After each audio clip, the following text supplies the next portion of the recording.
আবু মুসা আশআরী রাদিয়াল্লাহু আনহু তখন বসরার গভর্নর। তিনি তাদের উষ্ণ অভ্যর্থনা জানালেন এবং বললেন, তোমাদের উপকারে আসবে এমন কোনো কাজ আমি কি করতে পারি? তারা বললেন, অবশ্যই করতে পারেন। তিনি বললেন, এখানে কিছু রাষ্ট্রীয় সম্পদ আছে, আমি তা আমিরুল মুমিনিনের কাছে পাঠাবো। তোমরা যদি চাও এগুলো তোমাদের ঋণ দিতে পারি, তা দিয়ে তোমরা ইরাক থেকে পণ্য কিনে মদিনায় নিয়ে বিক্রি করতে পারো। পরে মূলধনটা আমিরুল মুমিনিনকে দিলেই হবে, আর লাভটা তোমাদের। তারা এতে রাজি হলেন এবং প্রস্তাব অনুযায়ী কাজ করলেন। আবু মুসা আশআরী রাদিয়াল্লাহু আনহু আমিরুল মুমিনিনের কাছে একটা চিঠি লিখে দিলেন যেন তিনি তাদের কাছ থেকে রাষ্ট্রীয় সম্পদ বুঝে নেন। তারা যথারীতি মদিনায় ফিরে এলেন। উমর রাদিয়াল্লাহু আনহু এর সাথে দেখা করলেন। তিনি তাদের জিজ্ঞাসা করলেন, আচ্ছা, আবু মুসা কি সৈন্যবাহিনীর সবাইকে ঋণ দিয়েছে?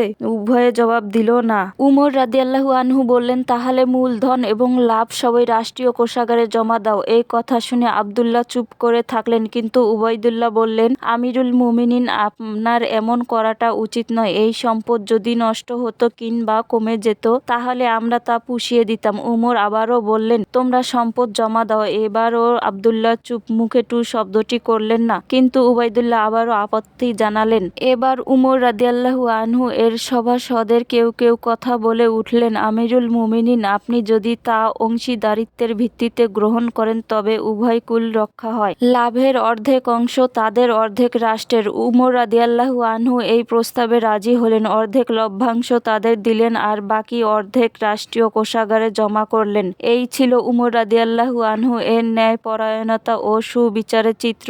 ইতিহাসের পাতায় যার দ্বিতীয় নজির নেই। উমর রাদিয়াল্লাহু আনহু মানুষের মাঝে সম্পদ বন্টন করতেন ইসলাম গ্রহণে অগ্রগামিতার ভিত্তিতে। একবার তিনি উসামা ইবনে যায়েদ রাদিয়াল্লাহু আনহুকে 4000 দিরহাম এবং আব্দুল্লাহ ইবনে উমর রাদিয়াল্লাহু আনহুকে 3000 দিরহাম দিলেন। এতে আব্দুল্লাহ ইবনে উমর রাদিয়াল্লাহু আনহু বললেন, বাবা, আপনি উসামাকে 4000 দিলেন অথচ আমাকে দিয়েছেন 3000। তার পিতার এমন কোনো গুণ ছিল যা আপনার মধ্যে নেই এবং তার মধ্যেও এমন কোনো গুণ নেই যা আমার মধ্যে নেই। তাহলে কেন এই বৈষম্য? উমর রাদিয়াল্লাহু আনহু বললেন, তার পিতা ছিল রাসূলের কাছে তোমার পিতার চেয়ে প্রিয়, আর সেও তোমার চেয়ে রাসূলের অধিক প্রিয় ছিল।